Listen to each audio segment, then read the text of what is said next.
Hello YouTube fans, it's your boy Brad here with another video. Today I'm going to show you my DIY laser engraver enclosure, but first let's look at why we had to go through a whole bunch of changes here. My little K-Boom 3-watt laser engraver died on me. The laser did not die, but the tracking movement screwdriver system was failing and it was just all over the place. Had this probably 5 years or so. Did not use it that much, so it's maybe $100, a little bit under that is what I paid for this off of AliExpress. Did a bunch of research. I did not want anything big. I wanted something that I could store. This was very easy. It's a little box, put on the shelf, it's gone. This is definitely bigger. This is the, let me get the name here, not get it wrong, Gensuki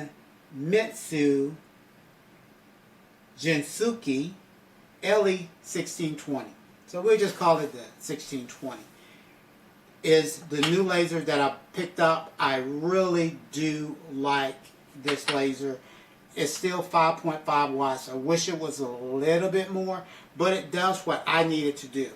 A little bit more wattage would have been great, but it does a beautiful job. It works perfectly. I love the setup, and I will show you how I'm going to store this in another video. But again, this video is about the enclosure, so let me get the enclosure. Okay guys, here's the enclosure. Now some of you are going to laugh, but this is what I came up with. Again, I do not do a lot of engraving, so I did not need a big enclosed with the vent on the side and exhausting out the window type situation. What I would used to do with the small one from time to time is that I would take it outside on my patio and I would print there. But and then sometimes I would just sit it on the stove and use the stove vent hood to handle the exhaust. But even that did not work out that well. It still, exhaust was escaping into the room. You could smell the burning. And so with this one, I decided to try to come up with something. I looked online. Everyone's building these nice enclosures. You have a shop to put it in. And I go, I don't need something that big. So here's how this works.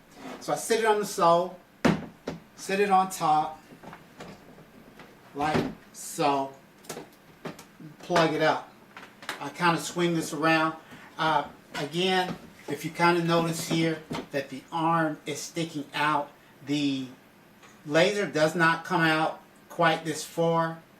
Actually, it has a pretty small, it's like a 7-inch by a little over 7 inches by 6-inch cutting area, even though the area looks bigger. I don't know why they're not using the entire cutting area, but that's what it does.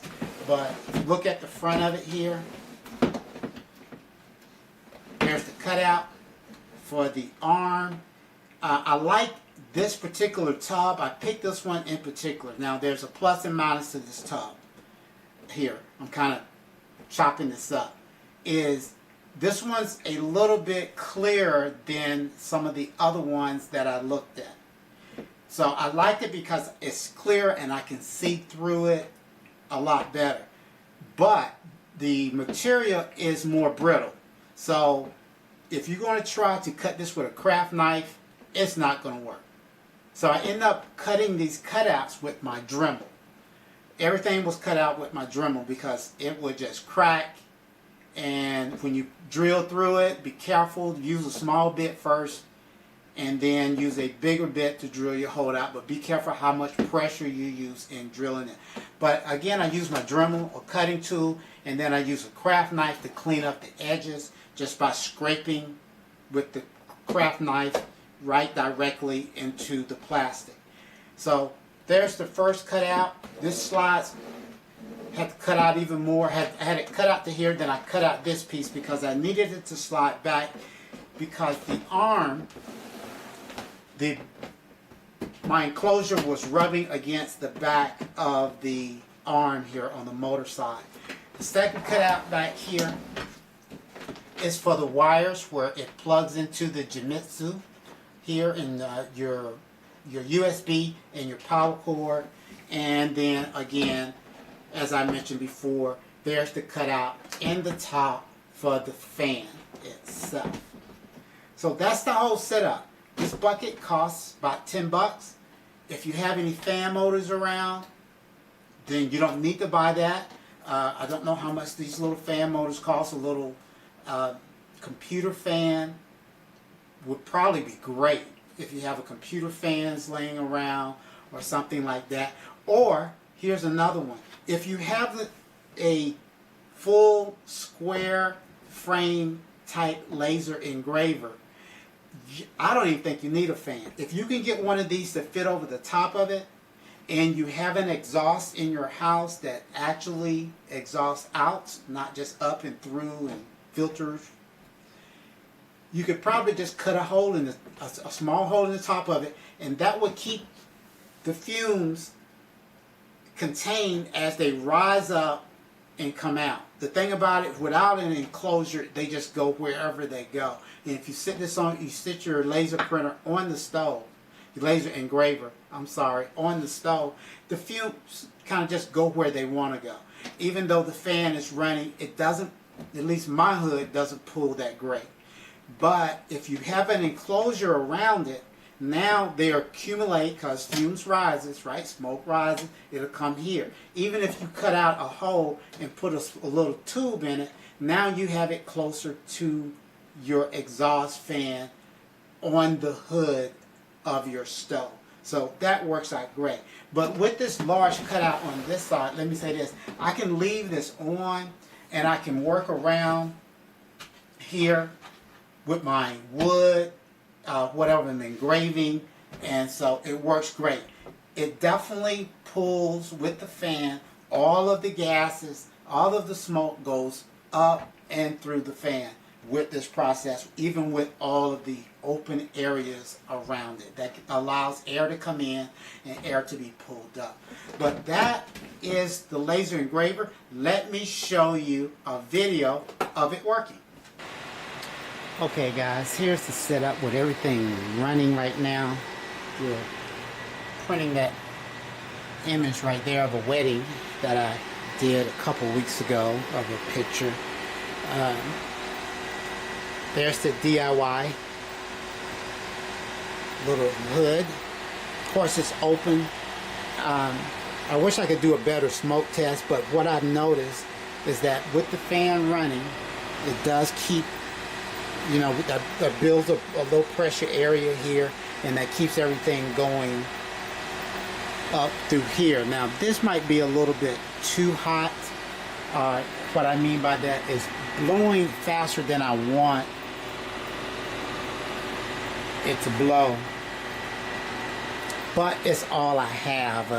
I would say a slower fan would be best to keep up with the fan hood. Now my fan hood, my hood microwave is a actual vented out.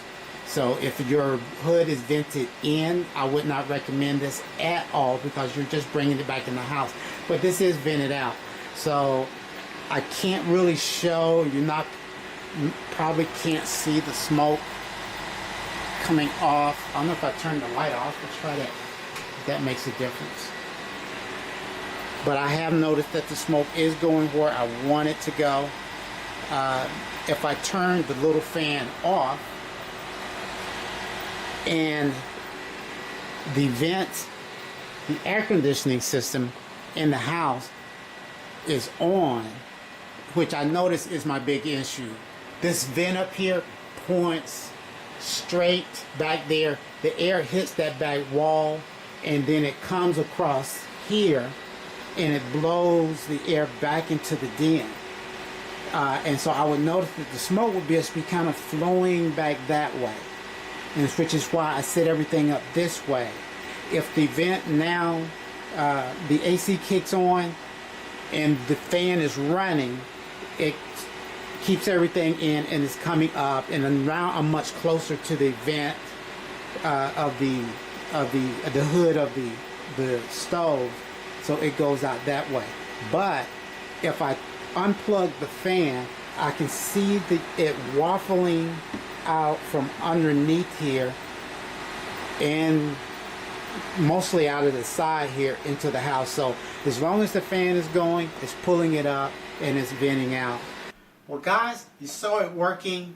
I think this is great if you want to be on the cheap, if you don't have a shop, if you don't have a place to put all that stuff, and you just need something when you do the occasional graving. This tub again came with this type lid on the top of it. I got this from Big Lots that closes down some kind of way here. These come together and it closes that way. That way. There we go. And it locks together. It was $10. This is a GSC 49.2 liter 13-gallon tub. It was the last one like this that they had. It was on the top shelf. So again, there's the other ones that are out that you can find that are about this size that are more of a opaque type color, kind of a whitish color, which I think would be easier to cut. I don't think those are going to crack. I don't know that, but I don't think they're going to crack if you try to cut it with a craft knife. But this type plastic here was cracking. So I had to use a Dremel. But that is it, guys. Again, there it is. I hope you guys like this video. I hope you like my site. If you do, please hit that like button. Please hit that subscribe button. And you guys have a blessed day.